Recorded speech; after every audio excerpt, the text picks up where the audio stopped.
ಕಲಹ ಕೆಲವೊಮ್ಮೆ ಎಂತಹ ದುರ್ಘಟನೆಗಳಿಗೆ ಕಾರಣವಾಗಬಹುದು ಎಂಬುದಕ್ಕೆ ಮಂಡ್ಯ ಜಿಲ್ಲೆಯ ಮದ್ದೂರಿನಲ್ಲಿ ನಡೆದ ಘಟನೆ ಸಾಕ್ಷಿಯಾಗಿದೆ. ಪತ್ನಿಯ ವಿರುದ್ಧ ದೂರು ನೀಡಲು ಪೊಲೀಸ್ ಠಾಣೆಗೆ ಬಂದಿದ್ದ ಅಮಾನತುಗೊಂಡ ಜೈಲರ್ ಠಾಣೆ ಎದುರೇ ಮೈಮೇಲೆ ಪೆಟ್ರೋಲ್ ಸುರಿದುಕೊಂಡು ಆತ್ಮಹತ್ಯೆಗೆ ಯತ್ನಿಸಿರುವ ಘಟನೆ ಆತಂಕ ಮೂಡಿಸಿದೆ. ಸಮಯ ಪ್ರಜ್ಞೆ ಮೆರೆದ ಪೊಲೀಸರು ಅವರನ್ನು ರಕ್ಷಿಸಿ ಆಸ್ಪತ್ರೆಗೆ ದಾಖಲಿಸಿದ್ದಾರೆ. ಮಂಡ್ಯ ಜಿಲ್ಲೆಯ ಮದ್ದೂರು ನಗರ ಪೊಲೀಸ್ ಠಾಣೆ ಎದುರು ಭಾನುವಾರ ರಾತ್ರಿ ಸುಮಾರು 2:30 ವೇಳೆಗೆ ಈ ಘಟನೆ ನಡೆದಿದೆ.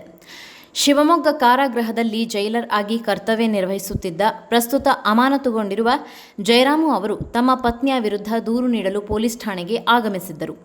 ಕುಟುಂಬದ ವಿಚಾರವಾಗಿ ಪತ್ನಿಯೊಂದಿಗೆ ಉಂಟಾಗಿದ್ದ ಗಲಾಟೆಯ ಹಿನ್ನೆಲೆಯಲ್ಲಿ ತಕ್ಷಣವೇ ಕ್ರಮ ಕೈಗೊಳ್ಳಬೇಕು ಎಂದು ಅವರು ಪೊಲೀಸರನ್ನು ಒತ್ತಾಯಿಸಿದ್ದಾರೆ.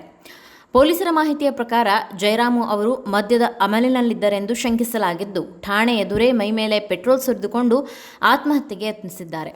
ತಕ್ಷಣವೇ ಸ್ಥಳದಲ್ಲಿದ್ದ ಮದ್ದೂರು ಪೊಲೀಸರು ಸಮಯ ಪ್ರಜ್ಞೆ ಮೆರೆದು ಅವರನ್ನು ರಕ್ಷಿಸಿ ಮಂಡ್ಯ ಜಿಲ್ಲಾ ಆಸ್ಪತ್ರೆಗೆ ದಾಖಲಿಸಿ ಪ್ರಾಥಮಿಕ ಚಿಕಿತ್ಸೆ ಕೊಡಿಸಿದ್ದಾರೆ. ಬಳಿಕ ಹೆಚ್ಚಿನ ಚಿಕಿತ್ಸೆಗಾಗಿ ಮೈಸೂರಿನ ಜೆಎಸ್ಎಸ್ ಆಸ್ಪತ್ರೆಗೆ ಸ್ಥಳಾಂತರಿಸಲಾಗಿದೆ.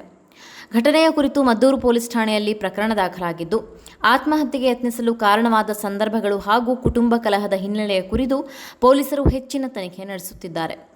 ಸಮಯಕ್ಕೆ ಸರಿಯಾಗಿ ಪೊಲೀಸರು ಮಧ್ಯಪ್ರವೇಶಿಸಿದ್ದರಿಂದ ಒಂದು ಜೀವ ಉಳಿದಿದೆ. ಆದರೆ ವೈಯಕ್ತಿಕ ಹಾಗೂ ಕುಟುಂಬದ ಸಮಸ್ಯೆಗಳು ಇಂತಹ ದುರಂತಗಳಿಗೆ ಕಾರಣವಾಗದಂತೆ ಮಾನಸಿಕ ಸಮತೋಲನ ಕಾಪಾಡಿಕೊಳ್ಳುವುದು ಮತ್ತು ಕಾನೂನುಬದ್ಧ ಮಾರ್ಗದಲ್ಲಿಯೇ ಸಮಸ್ಯೆಗಳಿಗೆ ಪರಿಹಾರ ಕಂಡುಕೊಳ್ಳುವುದು ಅಗತ್ಯವಾಗಿದೆ. ಈ ಪ್ರಕರಣದ ಕುರಿತು ಹೆಚ್ಚಿನ ಮಾಹಿತಿ ತನಿಖೆಯ ಬಳಿಕವೇ ಸ್ಪಷ್ಟವಾಗಲಿದೆ.